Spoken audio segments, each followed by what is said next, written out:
Erik, we spoke a little earlier about the fact that South Africa's bonds are being included in the Citigroup's World Government Bond Index in October, and how that will affect our bond market and to an extent have been affecting our bond market up until now. How have you guys positioned yourself and your funds in anticipation of that move? Yes, I'm here. The announcement's been made probably 5-6 months ago already, so it's not a brand new story. And I think on balance, most funds in South Africa have been following the trend for lower inflation and lower growth over the last year and a bit. So on balance, most funds would have been slightly long duration. We don't have a pure bond fund at Atlantic Asset Management per se, but most of our fixed income portfolios, both on the segregated side as well as on the unit trust side, have been slightly long or overweight in mandates where bonds are allowed. Lately, we have been taking profit though in some of these trades as we've seen a sharp rally post the rate cut. Erik, now we have heard of figures of around 7.5 billion rands that will flow into the market from October from offshore funds that will be including our bonds into their either tracker funds or funds that have been using the World Government Bond Index as an index. So do you think that's a little bit optimistic for us to expect such a big inflow? It has also been coupled with a reduction in the country's deficit. So do you think that's a little optimistic, or do you think that's a realistic view? Look, I think as with most things, when we look at something like this, it's going to be part art and part science. We can really only look to places like Mexico as a guide of what we can probably expect. I think in that regard, we can explain away quite a bit of the 40 to 50 billion rands of inflows we've seen year to date, which already exceeds inflows that we saw, large inflows that we saw in 2011, even in 2010. The numbers that are being bandied about at present for the October month, which will be the month when the index is actually, or South Africa is actually included in the index, and the passive tracking funds can only start investing then, ranges between, as you say, around $1 billion all the way up to $3-4 billion. We don't have a strong view on this. We do feel that South Africa is probably owned already to a large extent.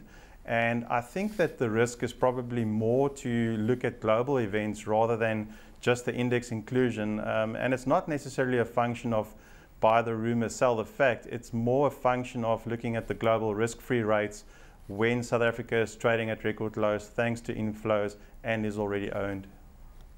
Now, Erik, we spoke about another topic earlier, quite a controversial debate at the moment, is the fact that the bond market in South Africa seems like it has it's most probably going to move to a central order book system. Now, I know that there has been said about the primary dealers in the market to be not sufficient in transparency. It's been said that they don't price manipulation and all different things. What is your view on the situation? I know it's difficult to actually compare a market like South Africa's bond market to an international market like that of the States or the UK. Yeah, I mean, this is a sensitive issue and there seems to be a lot of emotion around the topic. I think in general, as a trader, I represent the hedge fund community probably more than the long-only side. So we are probably more actively involved in the South African fixed income market than the long-only side. And coming from the banking environment, there's probably some room to argue that South Africa in general as a market can continue to move towards global best practice. In saying that though, as an active trader of the South African market, I definitely do not come across some of the comments that's being made about the opaqueness of the market as well as the lack of transparency and liquidity. From my perspective as an active participant in the market, we probably have a very, very active and liquid and probably deep market, especially when compared on an emerging market basis. So we'll be commenting on some of the latest comments in our weekly tomorrow, and we don't have enough time to delve into some of the other arguments, but I think maybe let's just acknowledge that South Africa is now being included in the Citi WGBI, which is an index that is based on a country's liquidity its level of trust, its level of integrity, and a level of trading depth and market access. And South Africa is being compared in some of these notes now to places like US and UK bond markets, which I think is slightly unfair.